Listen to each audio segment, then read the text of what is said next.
በንፋስ ስልክ ላፍቶ ክፍለ ከተማ 3 የክፍለ ከተማውና 2 የወረዳ አመራሮች ህዝብን ለማገልገል የተሰጣቸውን ኃላፊነት ወደ ጎን በመተውና ጥቅማቸውን በማስቀደም ነዋሪዎችን ለዘመናት ከኖሩበት የቀበሌ ቤት አላግባብ በማስወጣት የፈጸሙትን ህገወጥ ድርጊት የከተማ አስተዳደሩ የበላይ ኃላፊዎች ደርሰውበት ተበዳዮቹ ወደ ቤታቸው እንዲመለሱ አድርጓል።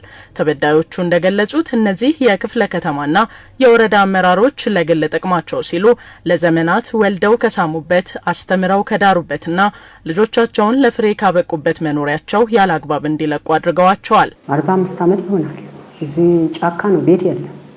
ይሄ እኔ ተመጣሁ ነው የተሰሩ ግፍ አልሰራሁ፣ ግፍ ተሰጥቶብኛል እንጂ ልጆቼ ወልጄን ብርቴን ያቀበርኩበት ግቢ ነው። 2 ቀን መጣ። በሶስተኛው ቀን ራቆቴ ፈተኛው 12 ሰዓት ልዩት ማጤና አጥፍቶ ወዛደር በቀበሌ 30 ሚሆን ፖሊስ 30 ሚሆን ጭኖ መጥቶ አውጥቶ ጣለ። ሳይቶኝ ማያቅ ቀበሌም የለም አሉ። እኔ ምንም የቦታ ላይ ያው አመቴ ነው ዛሬ ላይ ረገጥኩት። በወረዳ 5 ንፋስ ስልክ ላፍቶ ክፍለ ከተማ ነዋሪ ነኝ እና የካቲት 1 ነው እኔ ከቤት የወጣሁት። በውድቅት ሌሊት 11 ሰዓት ላይ መጥቶ ነው እቀን ይዞ እንትን ሲል ማዘዣ ስጠኝ ማለትም የተወሰነልኝ ወይ ህገወጥ ቤትም ከሆነ ህገወጥ ነው የሚለውን ማስረጃ ስጠኝ ማለትም በፍርድ ቤት ጉዳይ ላይ ስላለሁኝ ውሳኔ የተሰጠ ከሆነ የውሳኔ ወረቀት ስጠኝ ማለትም የካቲት 16 ፍርድ ቤት ቀጠሮ አለን። ያ ቀጠሮ እያለን ነው ከቤት ያስወጣኝ። ከዛ ላይ መጨረሻ ላይ ስሟገተው የሚከራከር የአቃቢ ህግ አለ አይደለ፣ የክፍለ ከተማው አቃቢ ህግ የሰጠኝ ውሳኔ አለ አለኝ። ይሄን በማስመልከት ነው የካቲት 1 ላይ ከቤት ያስወጣኝ። እስከነ ማለትም ወንድሜ ከነሚስቱ 2 ልጆች አሉት። እኔ ከነልጆቼ 4 ልጆች 4 ነን ከኔ ጋር ከቤተሰቦች ጋር በውድቅት ሌሊት ያስወጣን 11 ሰዓት ተኩል ነው ግቢውን ሰብሮ የገባው። በሄድኩበት ቦታ በሙሉ ምላሽ ላገኝ አልቻልኩም። ጭራሹን ካርታ ከወጣበት 1 አመት ሆኖታል። ካርታ ከወጣበት አለኝ አቶ አዳነ የቤቶች እንትን የካቲት 19 ሌሊት ወጥቶ ነው በሩን ደብድበው እንደ ፖሊስ ደንብ መጥቶ ተነስዋሉ። ከዛ ልብሳችንና ጥቃችን ጠቅላላ ቁሳቁስ ወስዶ አሁን እንዳለ የት እንዳለኝ አላውቅም። ከዛ ብቻ ልብስ ለብሼ ነው የወጣ። ከዛ እኔ ታማሚ ነኝ፣ ጨረር ልገባ ነው፣ በእናታቸው እኔ ታማሚ ነኝ፣ መንግስት ደግፈኛል፣ እኔ ካንሰር በሽተኛ ነኝ፣ በሽተኛ ነኝ፣ እኔ ታማሚ ነኝ ብዬ ሳሚ ግሩን ሳምኩ። ራስሽ ጉዳይ ያለም ልጄን አስፈራራ። አሁን እቃችን ልብሳችን የት እንዳለ በቃ የቤት እቃ የት እንዳለ አላውቅም። ከቤት እንደወጣን ነው ሰው ላይ ነው ጎዳና ነው የወደኩ። ከነ ልጄ ጎዳና ነው የወደኩ። አሁን ድረስ እኔ ስራ የለም፣ ልጄ ስራ የለም። ተነሱና ውጡ ሲል ጊዜ ያው እንግዲህ እሺ ብለን ወጣን።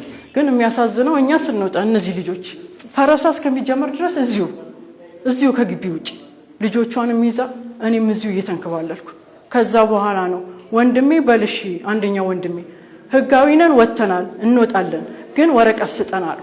ወረቀት ስጠን ሲለው ጊዜ አሸባሪ ነህ አለው። አሰረው አንደኛውን ሹፌር። የልጆችን አባት ደግሞ እቃ ጭኖ እንዲወጣ አደረገው።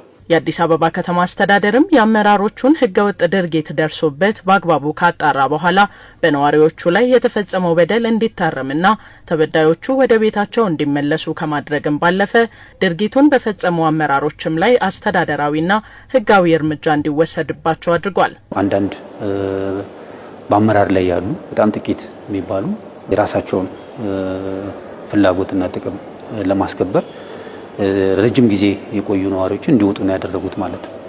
ይሄንን ካየን በኋላ ወዲያው አስቸኳይ እንዲጣራ ከተደረገ በኋላ ለበላይ አመራር ነው የተጣራው የቀረበው።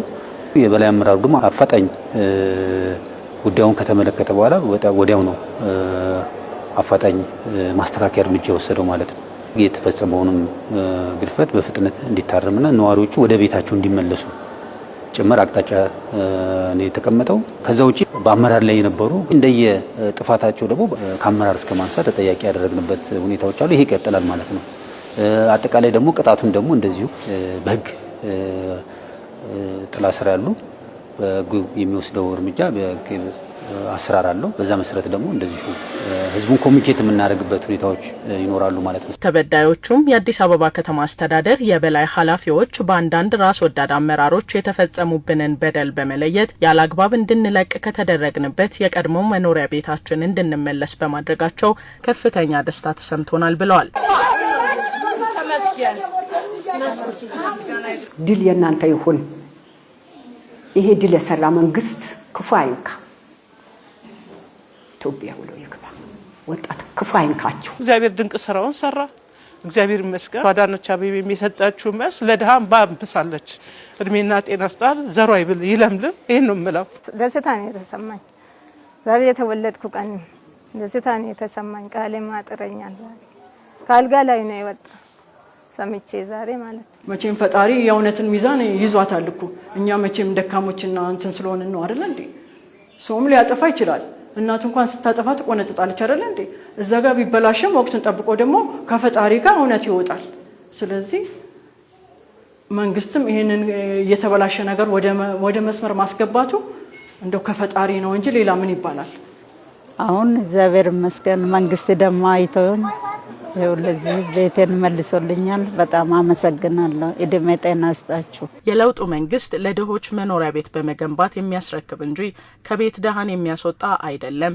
ነገር ግን በውስጡ የሚገኙ አንዳንድ አመራሮች በሰሩት ኢሞራላዊ ድርጊት አንዳንድ ነዋሪዎች ተጎጂ ሆነዋል ያሉት የንፋስ ስልክ ላፍቶ ክፍለ ከተማ ዋና ስራ አስፈጻሚ አቶ አህመድ ሐሰን ናቸው። በመንግስት መዋቅር ውስጥ እንደዚህ አይነት ሁኔታዎች በአመራርም በሙያተኛም ሊፈጠሩ እንደሚችሉ ይጠበቃል።